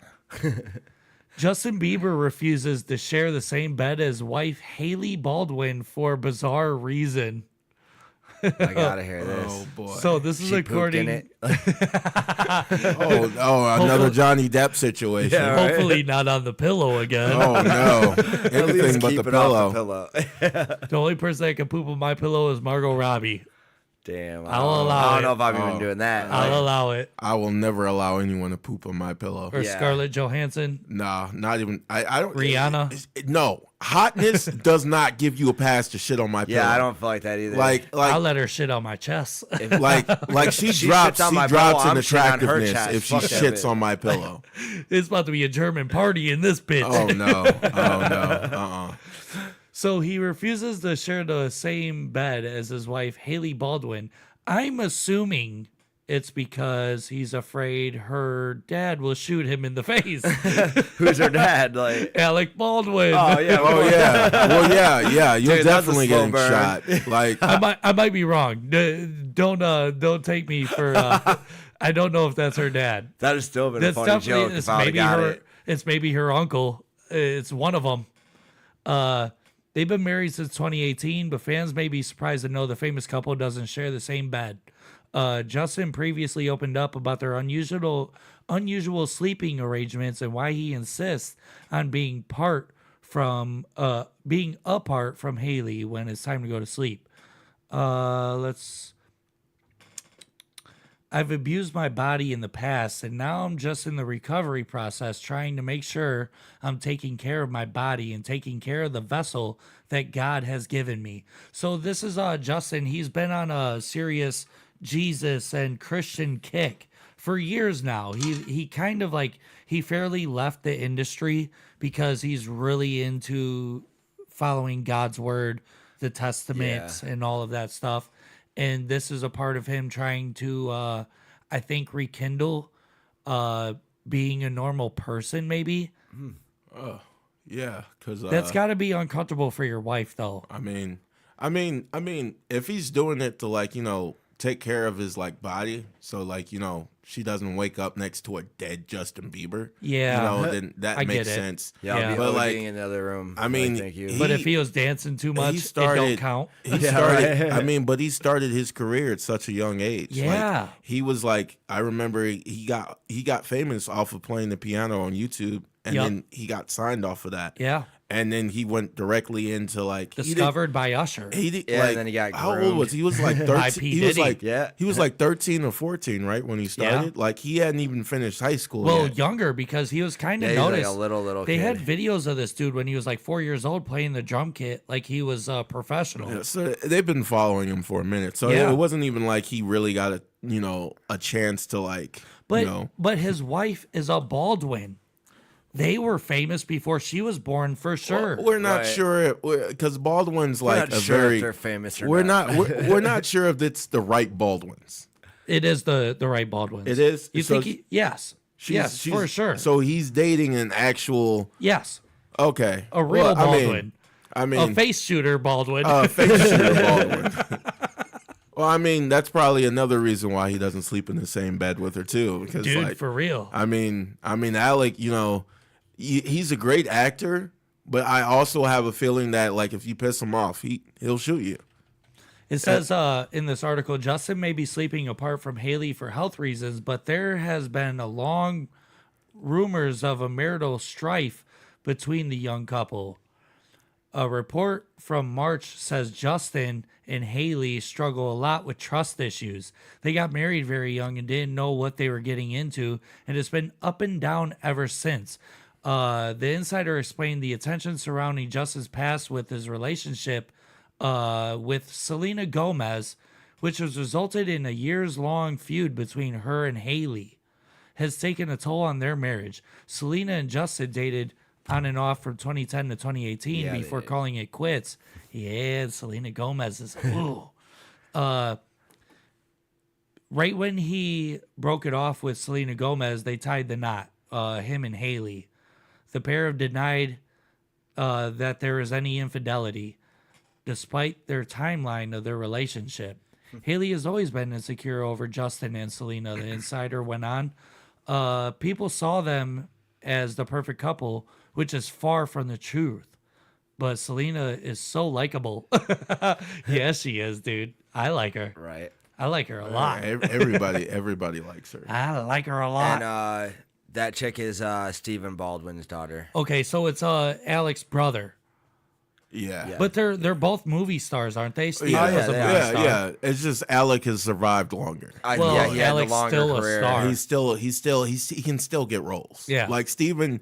Dude, he shoots people in the face and continues the movie. I don't know. Stephen Baldwin is probably going to get a B movie before he gets a movie that comes out in theaters. Yeah. Well, I don't know if I know the difference between any of them. Like They do look alike. Well, who's in? Which one is in Biodome? Oh, that's Steven. That's Steven. That's Okay, Steven. and then Alec would be 30 Rock, right? That would be the Alec is Alec is 30 Rock. He's the oldest. Alec's the Gotcha. oldest. Steven's the second oldest, I think, or it's between Steven and there's three of them. There's three Baldwin brothers. Dude, they look so and much their alike. father too, right? Is what's his name? Dude, check this out. Famous dude. Check this out. The Baldwin's family. Yeah, Billy and Daniel. Their family line traces to a Richard Baldwin who lived in England in the 1500s. They trace them all the way back to the 1500s. Through their father, Alexander Ray Baldwin Jr., the Baldwin brothers are descended from the Mayflower passengers. Holy shit. They're the originals, dude. They're original founding father type people. Dude. They're probably alive then. They're eternal. But like right here's Alec. You see him. Yep. This is his brother Steven. Looks just Steven. like him. Yeah, that's Biodome, dude. Billy Who looks is their just like him. Who is their father though? Because their father is a famous dude too. Let's see. Family tree. We gotta find them. Alexandra, blah blah blah. Where are they at? Oh no, go up. Up one more. Where's William? I think this is like their whole family tree. Yeah, back to the 1500s. Yeah. That's really crazy. If they Maybe reached I them could back be to wrong. the I don't even Mayflower, dude. That is wild. You know, because this is the Richard Baldwin guy from the Mayflower that they were saying. That family tree is very confusing. Very. Yeah. Like I have not found either of the Baldwin brothers. You know what's wild about this family tree is that I've looked at my family tree. My sister and my mother and my grandmother. That was the extent of his family tree. And it only continues through us. This one's much bigger. It's intimidating. Well, no. When we looked at our family tree, longevity. the last names never stick. Our last names have changed throughout our entire family tree, all the way to Tippin and Tomesek. This has Baldwin all the way back to the 1500s. That's very unusual, which I think that I don't know. Well, for last names to change, that would mean that it was a male. It would have had to been a male. Married, yeah. It would have had to be a male that got married. Yes. And then that's the only way that name would ever continue is if, the males were able to continue the line. Because if you look, it's been nothing. Males have been continuing the line for years. Yeah. Like they branch off, they have daughters, but then after they have daughters, they have other kids, Or are they fucking their own family to keep the bloodline alive? No, because we're not talking about the Rothschilds. But probably. Or the Queens of England. I mean, if your lineage goes back to 1500, I assume that's probably a thing to keep that shit going. Mine ain't that old. Because they got like McGreevy, Hitchler. Hitchler. Yeah, Hitchler. Hitchler. Oh no! Don't hail their family. Not from Hitchler. Hail Hitchler. And they used to say that until Hitler made it uncool. Yeah, dude. They got Hoffmans in there, but it came back down. Oh, they got Sassos, but there's Baldwins that leak all the way down to like now. Carmen was born in 2013. Yeah, that is crazy. I'm not sure. It doesn't show their parents, though. I saw the brothers, though. Yeah, we got the brothers. Ireland, daughter of Alec. Haley, daughter of Stephen. Justin Bieber, husband of Haley. It says. Hey, he's in there. Welcome to the family. Right? Welcome to the Baldwin family. He said, "Shit, y'all go back to the Mayflower. Let me get married." I'm trying to get in your family. Yeah, he put on his little hat with the little buckle on it. Go hunt some turkeys. They only wear that on Thanksgiving. All right, let's jump into this last news story before we switch over to video. Man identified among 10,000 pieces of human remains on a suspected serial killer's farm. Okay. Oh. This is through the independent.com. They found this 18-acre farm called Fox Hollow in Westfield, Indiana. They found 10,000 pieces. Was it one guy chopped in 10,000 pieces though? No, or this is 10,000 pieces of an assortment of people. And hold on, let me look at this real quick. This dude killed 10,000, or not 10,000. It wouldn't be 10,000 people, but there's 10,000 pieces of people in there. So let's say that you cut up equates to one human into 100 pieces, like a Dexter style. You had to have caught 1,000 people and killed them and buried them in your 18 That's acres. what I'm trying to say, and that would be news, wouldn't it? That would be like on the actual news. These are like pieces of people. It's not even like full people. These are like and that's what I'm saying. Is it like parts? Just like, little like they? We're not talking like half like bodies. We're talking like pieces. Right. They found like a dime size piece of flesh. They're like that's one. Well, bones, because after so long, all that's left is fragments of bones. It's just bones. How many bones are in the human body? At least over 100, I believe. So like shit, divide there's way over 100. I think. Divide whatever they said. 100,000, you might have 100 10,000. just in your face. Yeah. Well, no, that's muscles. You got a lot of bones in your head for sure, but most of them are like down in like like your chest region and in your legs. The property belonged to Herbert Baumeister. Sounds like a serial killer. Yeah, it does. A suspected serial killer who died by suicide in 1996, shortly after police obtained a warrant for his arrest. Sounds like a movie. Yeah, it does. He was being questioned at the time about a string of gay men who had gone missing from the area between the 1980s and the 1990s. What is it about this time frame where gay guys were serial killing other gays? Well, I don't even know if those guys were even gay to begin with. Like the serial killers. Like I seriously think that like. I'm talking about Jeffrey Dahmer. And this guy seems like. It's like if you think about it, like back then, it almost felt like you could almost kill a gay guy and get away with it. Yeah. Because like of the simple fact that it was like taboo to be gay back then. Like people. So is it like a shame It thing? was almost like a shame thing, but at the same time, it was just like just people hate. are just like, hey, like my son is gay, like stop these murders. Yeah. So like after a time period, it got to the point to where like okay, now they're treating gay people as an actual part of the population. Like, okay, these Right. people are getting murdered by somebody, so let's go out and get this guy. And I think a lot like that. Think about it right now. How many serial killers do you see that are in the news right now? Not really many at all, dude. You don't see them. It's like it's gotten to the point now. There's a camera everywhere. You literally can't be a serial killer in today's like time. Like I mean, they're all over the place. I mean, like you could, but like I'm sure they're don't know. investigating some today, but it's just not because it's an open investigation. It's not popular. Well, and because I think serial killers are just going out and like shooting places up instead of Yeah. instead of just like just now. picking off like one person at night or Right. something, they're That's just a good walking point. into the shopping mall and killing everyone. Yeah, that's a good Exactly. point. Not following one person home from work or It's school. not a hidden thing All right. anymore. Now it's popular. So they found 10,000 bones, right?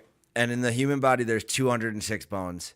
So that's I'm an seeing- average I'm of seeing 48 270. people. 270, you said? Yeah. Oh no, at the time of birth, and then you lose, but later decreases to 206. 80 bones in the axial skeleton, and 126 bones in the appendicular skeleton. So I guess you lose some, and that makes sense. Have you seen? As you get older, you lose some. Yeah. Right. But still, that'd And be it like makes sense. 48 people. Have you seen pictures of a child's skull? Yeah. Dude, it's the creepiest fucking thing I've ever seen. Hold on. I gotta Yeah, show you you gotta this. pull that up now. You can't just say that and be like, "Oh, it's almost Halloween." Like, Dude, this is the creepiest image ever. Oh, they're pulling up all this Halloween crap. Hold on. 'tis the season. It is Right here. Now, you see how all the teeth are way up wedged in all of these other areas? Yeah, because you have to have a second set of teeth somewhere. Like, Yeah, but isn't that like really creepy looking? yeah. Well, I mean, They're all the way up in yeah. the nose cavity. Yeah, I mean, kids are naturally creepy anyway. Yeah, I they mean, are. we were all kids at one time, and we all played like the creepy shit. You know, like I'm your a parents, child today. parents talking to you and shit, and you're just like standing there in a dark ass hallway, not doing shit. Dude, yeah. And your parents start freaking out, like they just watched The Exorcist, and now you're pulling this shit. My mom threw something at me one time. I tried to play a Halloween prank on her. You know those horror movies where those people are just standing in the corner, like real close to the corner, Yeah, like they're dude. just standing there, and it's like almost like anxiety inducing to see someone that close to the corner. You don't know what the fuck they're doing. So I did that to my mom one time, right? But I had a mask, like I had painted my face like a clown. She turned me around and I scared her. She slapped me in the face with a pan. She was gonna cook, and she had a pan in her hand. She wanted me to know what I wanted for dinner, and I didn't say anything. So she went Damn. upstairs with the pan still in her hand. And She hit you with a damn pan? yeah, I got I know smacked you- with the pan. I know She from forgot that- she had the pan. She had started calling me and I didn't answer, so she got worried. So she took the pan with her upstairs. She didn't know what the fuck was going on. Showing me doing that fucking corner shit, and then I scared her, bam, right in the face. I bet after that you always Oh announced no, your presence. no, I've never Said, scared. shit, I'm going to the military. I said, fuck this, man. I'm not getting hit with any more pans. I'm going to the military. Check this out. This Baumeister guy, he was implicated by a man named Tony Harris, who claimed he had met him at a gay bar in 1994 and was later allegedly nearly strangled to death while at his home. This right here is a photo of this Baumeister guy. This is the dude that owned the 18 acres, and they found 10,000 fragments I'm of not bones. gonna lie. Why does okay? You remember all those like really old like TV crimes, like Matlock and all that other shit. The Heat of the Night. Yeah, and the killers or the murderers in those like those little TV shows, they always wore fucking suits. Yeah, and that's this guy. And this guy's Baumeister. wearing a fucking suit, and Nice it's callback. almost like the official serial killer suit. Yeah. like it gray. Baumeister. Baumeister. Did they say he had a job? Like, did he work anywhere? Yeah, Oh, he had killing to. people. Yeah, he did. That's a full-time murdering job. gays. Dude, it's hard to dig fucking holes, Hard- man. Let like, me tell yeah, you. full-time job right there. Mr. Harris reported what he thought was an attempt at his murder to the police, but they could not locate the farm. A year later, Mr. Harris ran into Baumeister again and copied down his license plate number, which he had then passed to the police. Baumeister was married at the time to a woman and had a 15-year-old son. The teen discovered a human skull on the property in 94, just as reports were emerging that gay men in the area were going missing. Dang. As police began searching the site, they found bone fragments, a skull, and teeth on the property. By the time police had solid evidence of the human remains to justify an arrest warrant, Baumeister had already fled to Canada, where then he died by suicide. Yeah, so he was definitely guilty. He's like, yeah, for sure. For He sure knew he was guilty. caught, and then he knew he guilty. wasn't going to get away. That's crazy. That is you crazy. You can get away with killing 48 people, and then get the fuck out of Dodge and go kill yourself in another country. Like, yeah, dude. Literally, like, yeah, I'm gonna go to Canada and blow my brains out before you guys get me.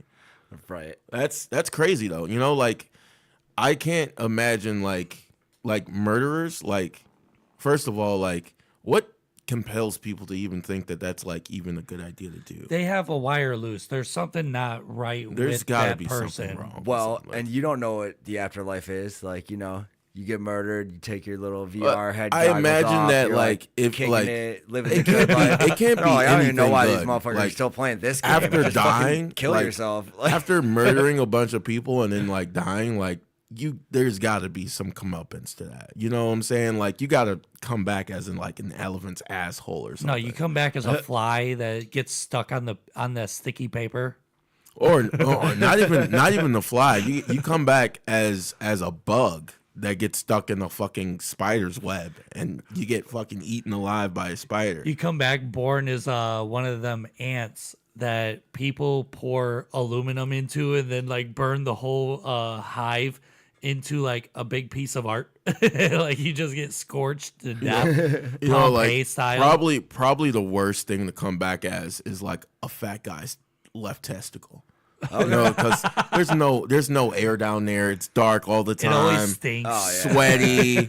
You know, like, oh man, like why did I have to come back as this? Well, maybe you shouldn't have killed 48 people and buried them on your farm. So to wrap up this show, I always collect 6 videos for us to go over and we discuss. So let's see what we got first here.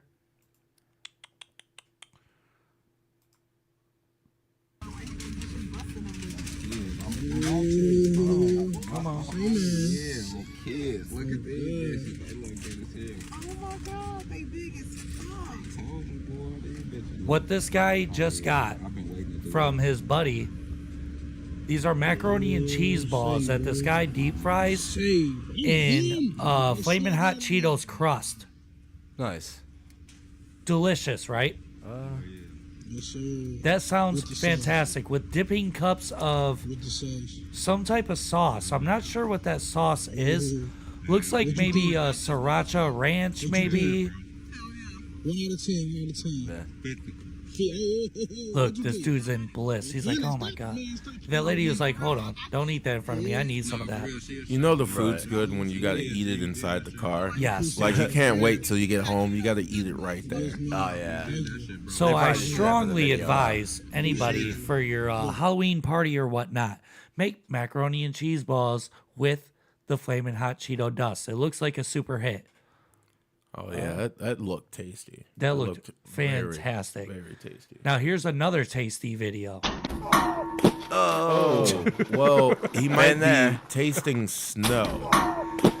Oh my He's God. probably tasting blood. Well, tasting blood, snow, his teeth, maybe a couple of brain cells that leak down from his head into his mouth. And you can Those see taste somebody kinda do funny. that at the next RCW wrestling event when maybe George Davis just slams somebody dead on their face. Maybe not in that velocity because like There was a lot of speed there. He got hung up there pretty bad. Like, Pretty bad, dude. that, like the fact that this was recorded and like allowed to be like taken off the internet for people And to the enjoy. camera person did not move 1 inch. Not They 1 watched inch. it. Because Perfect, this shit, perfect. when you go snowboarding and skiing, this is the shit you see all the time. You don't need a video. It's just there. Like there's so many dumb people doing that This is why shit. people volunteer to videotape you going to the ski lodge. Yes. Because they're gonna watch you fuck up at least 4 or 5 different They're times. gonna get a good epic fail. And Fucking they're gonna reel. get a compilation, put it up on YouTube, and say worst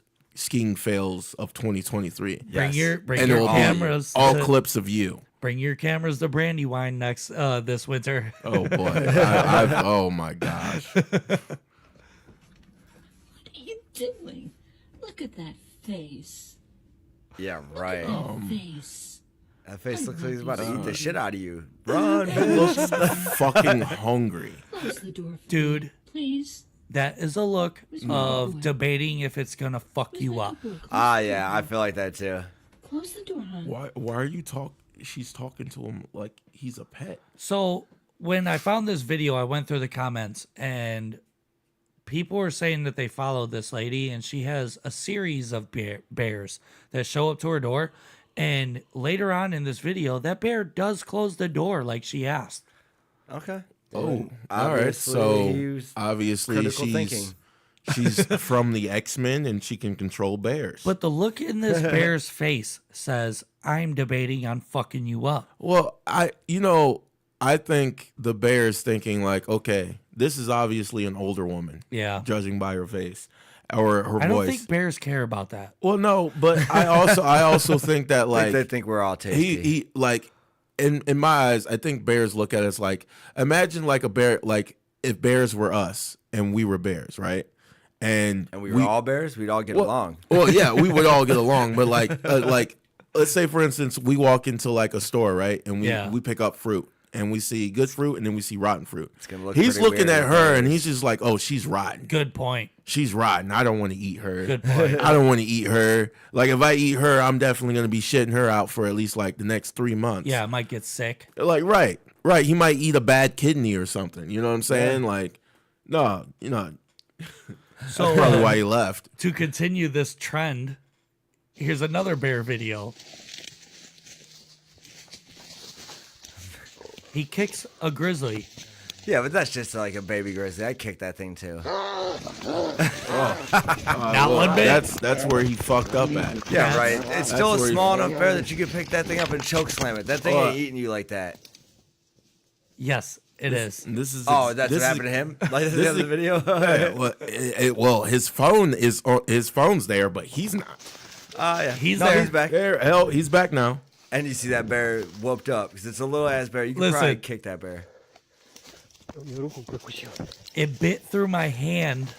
Of course it did. It fucking attacked me. Of course it fucking attacked you, you fucking idiot. You kicked it. You didn't have to go to Hot Topic to get a piercing. if you want to be like taken off the earth immediately, kicking a grizzly bear is a great way to get your fucking ass. You're like, fast tracking right to it. Just taken straight off the planet. Who does that? I would kick a fucking bear. You kick a grizzly bear? Yeah, a big ass one too. I ain't gonna kick no baby bear like that. So bitch. you're gonna kick a big one. Yeah. You know those motherfuckers can chase you down, right? Dude, Like, they you- run like they 40 run miles an really hour. fast. I can't run. And I they already climb look half dead, trees. so I just play dead and they'll go away, right? You ever heard that saying that like I don't have to outrun you? I don't have to outrun the bear. I just have to outrun you. Oh yeah, and everybody's outrunning that's me. a real that's a That's real not it. thing. Like I'm not even gonna try to outrun you. I'm gonna push you over. Then you're done. the worst thing about bears is that they don't even like kill you. But I think they like They to just chase eat- also. They eat you alive. Yeah. For They sure. like they fucking like they cut tear you you. open Yep. and rip your insides out and Yep. eat you while It's you're like that movie of Leonardo DiCaprio. Yeah. Where he gets attacked by the bear. It was, and it's just having fun with him. I think it was called like The Covenant or something. Yes. And like it was like he was in the stumbled- woods and the bear just comes up, gets his ass. Well, starts- no, he noticed that he was around the baby cubs. And Yeah. mother bears are very protective, very and protective. territorial. He was looking for her and she just came out of nowhere and got Yep. his ass. And fucked him. Fucked up. him like literally. I think that happened like at the beginning of the movie, wasn't it? It's Like, in the middle, and that's based on a true story. yeah, because he got fucked over by like some of the other guys. Yeah, all the other Europeans because he was he had a kid with an indigenous woman. Right. Didn't they kill his kid or something? Yeah, they killed They his killed kid, his kid, and then he and- came back for revenge later Right. on. And killed the guy that killed his kid. Because they left him for dead after he got Right. attacked by the bear. Right, they left him there. Yep. And then, like, I think And he survived by the indigenous people. Yeah, came he across got a nursed. guy He eating got a nursed back buffalo. to. He got nursed back to health by them. Yep, and then that guy got killed by the Frenchman. Right, the same guys that killed his son. No, Or- the he was with the Europeans. They were collecting deer okay, skins. all right. You And- see, when I saw that movie, I thought they were all like the same. No, the Frenchmen show up and they killed the guy that saved his life after he got attacked by the bear and left. Wow, it's a good movie. You guys gotta go back and watch that. Sounds like one of the most I've never seen depressing it, Leonardo Dude, DiCaprio movies. you have to watch that movie. I don't know. And Yeah, you gotta watch that movie because American history. The way that they spin it, like when they talk about the movie, they say he got raped by a bear, and it's like this like crazy thing. Oh, so I always man. thought like he got violated by a he's bear. like, the whole he's time. like, I'm not watching this movie. Yeah, I'm like, I don't want to see some. Dude I don't want to get- see bear dick in somebody's body. You're right. Leonardo DiCaprio's he would doing some get into crazy that roles, shit. man. Yeah, right. I'll watch any porn with Leo. Bear or not. That bear was only 25. Yo, he's right. not doing nothing wrong. He's not doing nothing wrong. So to end our videos, this is word from the Statue of Liberty. This is foreigners that came over in the early years of New York. And when the Statue of Liberty was being built, there was a lot of weird stuff going on around the whole creation of the Statue of Liberty. And there was things going on in New York that people weren't able to explain, and it is actually recorded. These are pieces of what was recorded. Now, this guy's speaking in French because the Frenchmen are the ones that gifted us the Statue of Liberty. Yes. This guy goes on saying that while they're building it, the U.S. government kept on telling them that we have to change the specs. The specs of the platform that the statue stands on has to be way larger than what they planned for. They didn't understand why. But he's gonna tell you why. Yes. Well, they hint. This is a big conspiracy. Actually, I could probably mute this and just kind of explain it.